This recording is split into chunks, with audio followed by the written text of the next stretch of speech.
నమస్తే ఫ్రెండ్స్, నేను మీ Shravani. Welcome back to Shravani's kitchen.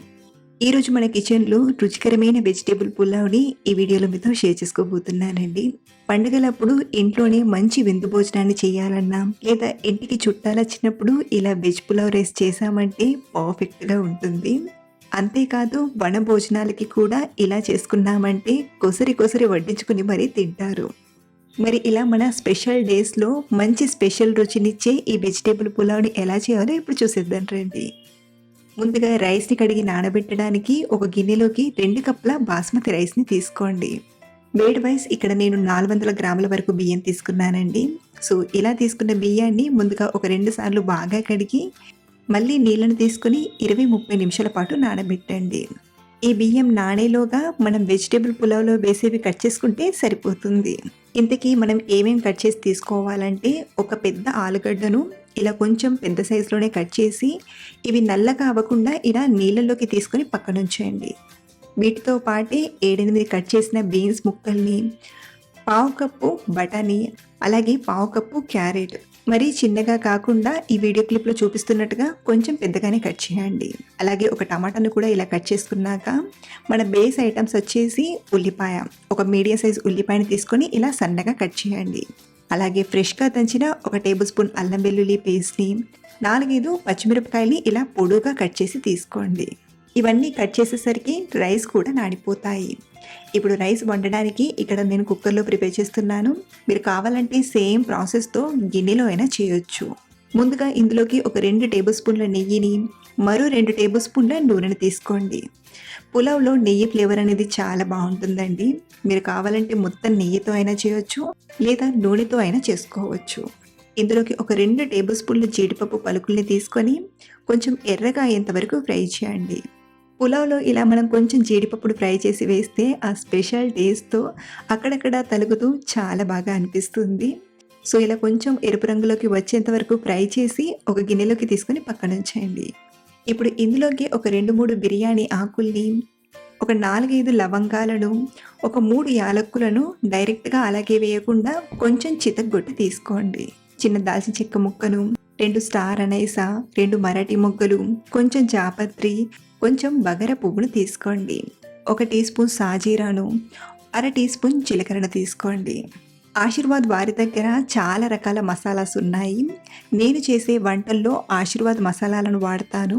ఇవి మనం చేసే వంటలను మంచి రుచిగా గుమగుమలాడేలా చేస్తుంది. మనం చేసే ప్రతి వంటల్లో ఇది ప్రధానమైనది. ఆశీర్వాద్ వారు మంచి నాణ్యమైన ఉన్నతమైన మసాలాస్ని వాడతారు. సో ముందుగా మనం తీసుకున్న ఈ మసాలాలను దూరగా ఫ్రై చేయండి. ఇప్పుడు ఇందులోకి సన్నగా కట్ చేసిన ఉల్లిపాయ ముక్కల్ని తీసుకొని కొంచెం ఎరుపు రంగులోకి వచ్చేంత వరకు ఇలా మధ్య మధ్యలో కలుపుతూ బాగా ఫ్రై చేయండి. ఉల్లిపాయలు ఫ్రై అయ్యి ఇలా కాస్త గోల్డెన్ షేడ్లోకి వచ్చాక ఇప్పుడు ఇందులోకి కట్ చేసి పెట్టిన పచ్చిమిరపకాయ ముక్కల్ని, 1 టేబుల్ స్పూన్ అల్లం వెల్లుల్లి పేస్ట్ని తీసుకొని 1-2 నిమిషాలు ఫ్రై చేయండి. ఇవి కూరగాయ ముక్కలతో పాటు మళ్ళీ ఎలాగో ఫ్రై అవుతాయి కాబట్టి ఇలా కొంచెం దూరగా ఫ్రై చేశాక ఇందులోకి మనం కట్ చేసి పెట్టిన క్యారెట్ ముక్కల్ని, బీన్స్ ముక్కల్ని, అలాగే ఫ్రోజన్ బఠానీని తీసుకోండి.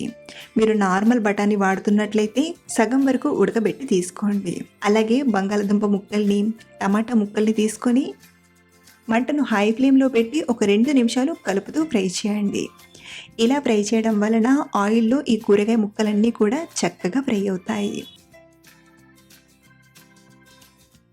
సో 2 నిమిషాలు ఫ్రై చేశాక ఇప్పుడు ఇందులోకి రుచికి సరిపడా ఉప్పుని, 1 టేబుల్ స్పూన్ ధనియాల పొడిని, 1/2 టీ స్పూన్ వేయించి పొడి చేసిన జీలకర్ర పొడిని తీసుకొని బాగా కలపండి. ఇప్పుడు ఇందులోకి మనం నానబెట్టిన బియ్యం తీసుకుందాం. నీళ్లు పడకుండా ఇలా రైస్ని మాత్రమే తీసుకోండి. అలాగే ఇందులోనే మనం తరిగి పెట్టిన కొత్తిమీర, పుదీనాకుని కూడా తీసుకొని బియ్యాన్ని కూరగాయ ముక్కలతో పాటు ఇలా మధ్య మధ్యలో కలుపుతూ 2 నిమిషాలు ఫ్రై చేయండి. మరి ఎలా పడితే అలా కాకుండా గరిటెను ఇలా కింది నుండి పోనిస్తూ కలుపుతూ ఫ్రై చేయండి. ఇలా ఫ్రై చేయడం వలన ఇందులో ఏమైనా నీళ్లుంటే అవన్నీ కూడా ఇనికిపోతాయి. అలాగే రైస్ కూడా నెయ్యిలో కొంచెం ఫ్రై అవుతుంది. ఇలా 2 నిమిషాలు మధ్య మధ్యలో కలుపుతూ ఫ్రై చేశాక మనం ఏ కప్పుతో అయితే బియ్యం తీసుకున్నామో అదే కప్పు కొలతతో ఒక 3 కప్పుల నీళ్ళని తీసుకోండి. 1:1.5 గ్లాస్ వాటర్ అన్నమాట. అలాగే ఇందులోనే మనం ఫ్రై చేసి పెట్టిన జీడిపప్పు పలుకుల్ని తీసుకొని ఒకసారి కలపండి.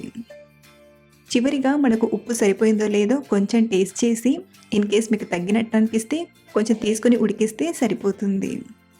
అలాగే ఇక్కడ మనం కుక్కర్‌లో చేస్తున్నాం కాబట్టి 1కి 1.5 కప్పు నీళ్లు తీసుకున్నాం కదా!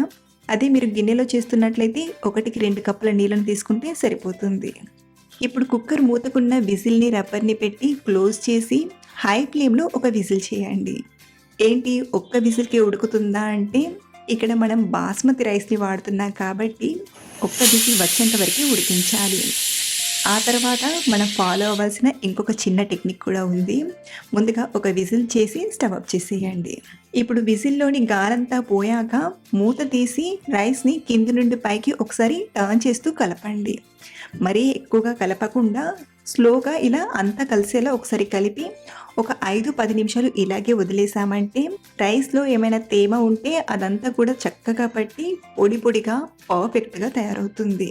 మనం బాస్మతి రైస్‌ని ఎక్కువగా ఉడికించామంటే మరీ ఓవర్‌గా ఉడికిపోయి ముద్దలా అయిపోతుంది కాబట్టి మనకు రైస్ అనేది పర్ఫెక్ట్‌గా ఉడుకుతుంది. 10 నిమిషాల తర్వాత చూడండి రైస్ ఎంత బాగా ఉడికిపోయి పొడి పొడిగా అచ్చం పెళ్లి భోజనాల్లో వండిన అన్నంలానే ఉంది కదా! ఇలా మనం ఇంట్లోనే మంచి రుచిగా చేసుకోవచ్చండి. ఆశీర్వాద్ ఓల్ మసాలాస్ వాడి చేయడం వలన మనం చేసిన వెజిటేబుల్ పులావ్ ఫ్లేవర్‌ఫుల్‌గా మంచి రుచిగా కుదిరింది. మీరు కూడా ఈ విధంగా డెఫినెట్‌గా ట్రై చేసి చూడండి. మీకు కూడా ఇక్కడ చూసినట్టుగానే ఇంతే పర్ఫెక్ట్‌గా వస్తుంది. ఇక టేస్ట్ అయితే చాలా చాలా బావుందండి. ఈ వెజిటేబుల్ పులావ్‌ని సింపుల్‌గా మనం ఇలా పెరుగు రైతాతో తీసుకోవచ్చు.